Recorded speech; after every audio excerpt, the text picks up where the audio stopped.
Churns, and welcome back to the channel. I'm Matthew, the man with a hat who reads, and it's time for another episode of What Am I Waiting For?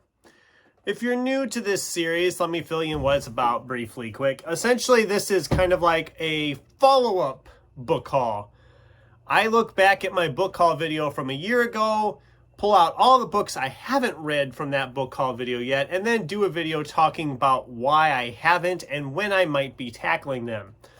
So this is for the book haul from March and April 2022. I'll leave a link to the video down below if you really want to go back and watch that. There were 19 books in that book haul video, and going back, there's only 6 of them that I haven't read. So that's pretty good progress, right? I mean, that's only like a third of them that I didn't get to. But the ones here, it almost was 7, but I already had finished because End of the World Running Club was supposed to be in this pile too. And I actually got that read before I made the video, so I didn't have to include it. But 2 of these that I'm going to do first here are in my current TBR for the month, so hopefully I'll be getting these done this month as well. One of them is Benjamin Percy's The Wilding. And I didn't realize till I was rewatching the video, I was totally making fun of this cover, that I didn't know what I was looking at on this cover. If it was a tree of some kind or what. And looking at it now, I still am not exactly sure what I'm looking at. But I am excited to read this. I said it there. I originally said I was going to be reading this in the summer of 22. So I failed at that. But this is like 260 pages. I think I'll fly through this pretty quickly once I actually get to it, once I tackle it. And hopefully it'll be this month. That's the plan right now. My month is going fairly well, so I think I'll easily get to it. And the other one from this current TBR that was in this video a year ago was Christina Henry's The Ghost Tree. Essentially, I said then I was saving it for October of Horror, but then I had a lot of other stuff to read. And now I'm deciding to do it for Horror Mayhem, which The Wilding, I don't know, that might be semi-horror. I'm not exactly sure. Some of his stuff in the past has been kind of sort of horror, but not like really. So that one might be as well like that. And this sounds like a horror title from its synopsis. So like I said, both of these I'm going to get done with this month. This one, again, it's not terrible. Wow, it's longer than I thought. How thick would you say this book is? Because it doesn't look like it's over 400 pages, but apparently it is. So, but it looks like its print is pretty good sized. I think I'll fly through this pretty quick once I get into it. All right, then the other 4. Looking at them, they are all fantasies. 3 of them are first in a series. One of them only cost me $1 when I picked it up, and for some reason I haven't read it yet, and that is The Dragons of Heaven. And just like I mentioned in the original book haul video, I should love this. The hat. We match. Anyway, I don't know why I haven't picked this up yet. I think this is just like some of those I talked about last month, where they're in the stack and then you forget about them because there's so many other books in the stack as well. And I think that's the best thing I can say about this one for right now, is it's one that keeps getting sparsed over because of other books in the way. But yeah, here, I'll just give you briefly what it's about here.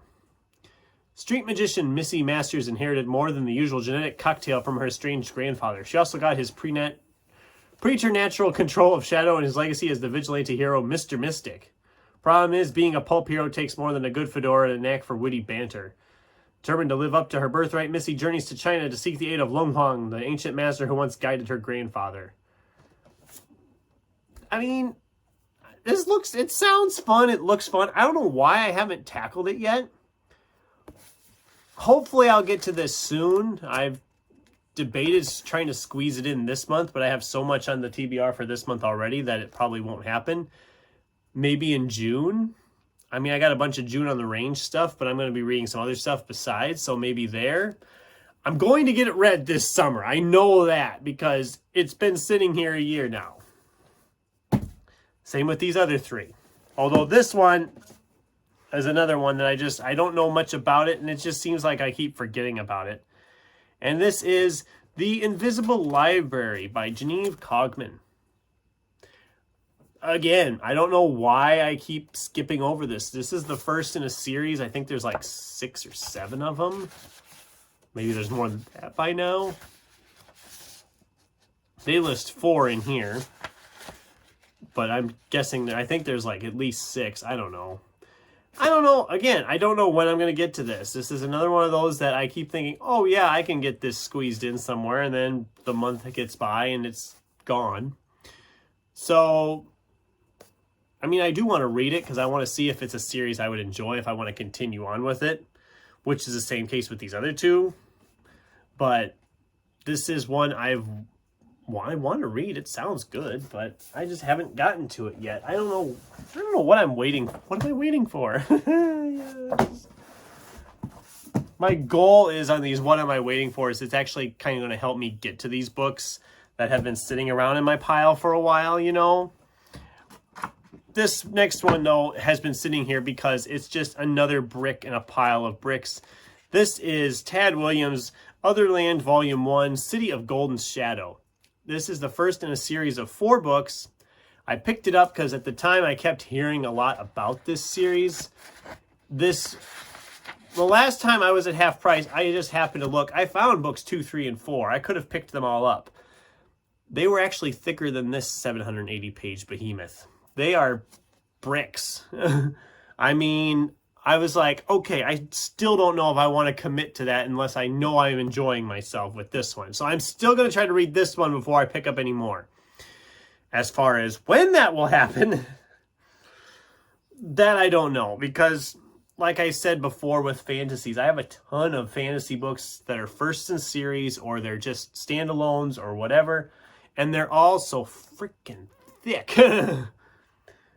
I'm hoping that after I get through June and even maybe a little bit of July, I can kind of dive into some of these other ones because I have this one. I have Game of Thrones. I have Jade City that I recently got. I still have Republic of Thieves, but I should get that finished before too long. I've got to start reading these bigger books. This month especially, I picked up a lot of smaller books, and I will read this at some point. I know I will read this at some point. I just don't know when. If it's like his Bobby Dollar series when I got that trilogy, I really loved that trilogy. Even though it's more of an urban fantasy. It's not like a deep fantasy like this is. But it took me forever to read that series. I loved all 3. I liked all 3 books in the series, and I still have all 3 books in the series. It's just they were all like 500 some pages, every one of them, I think.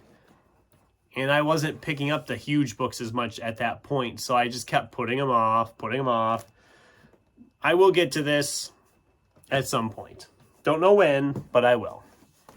And the last one is another one. It's the first in a series. It was supposed to be a trilogy, but then I think they extended it out with a 4th book that's still coming. Oh, yeah, you see, they're saying they're about the author about what the 3rd book was going to be called, and that's not what the 3rd book was called, so they did change it. But this is Tamsin Muir's Gideon the Ninth, Necromancers, Skeleton. The most fun you'll ever have with a skeleton, it says. It just sounded really bizarre. It sounded weird, and I like weird, you know, and I haven't, as popular as I know this series has been with some people, I haven't heard a lot of people talking about it in BookTube. So if you've read this and you know what it's like, let me know if I should tackle this. And that's true of all of these. If any of these you think I should be like prioritizing, please say so. I mean, obviously those bottom 2 are going to be done this month. And the rest of these I'm just going to have to start squeezing in wherever. It's a good thing I'm not buying any books here in May. It hasn't really kind of sunk in yet that I've been trying to avoid that. I'm sure it will pretty soon. I'll probably start driving myself insane. I made the mistake of looking at something on Thrift Books the other day, and I was just like, nope, we're not going to order right now. And then they sent me a book catalog in the mail the other day, and I looked through it, and I'm like, oh, good, I'm not finding anything in here that I really need right now. Oh, thank goodness. So far, we're what, 9 days, 10 days in as I'm filming this? I don't even know what day it is. That's how crazy it's been. It's the 9th. It's the 9th. As I'm filming this, it's the 9th. It'll be later by the time you watch this, but I haven't really gotten too pressured into buying anything yet, which is good because I'm really trying to thin out some of these stacks to make room for when I do have a big buy day. Hopefully, if I'm looking at currently trying to plan things ahead, I'm thinking I'm going to take my next half price run sometime in mid to late June. That's kind of the plan I'm going with right now. I should have my resale bag full by then, so it's all good. But that's the video for today. Like I said, have you read any of these? Should I be prioritizing any of these in the next few months? I'd love to get a discussion going with you in the comments down below, and whether you like this series or not. Thanks for watching, and until next time, keep turning pages.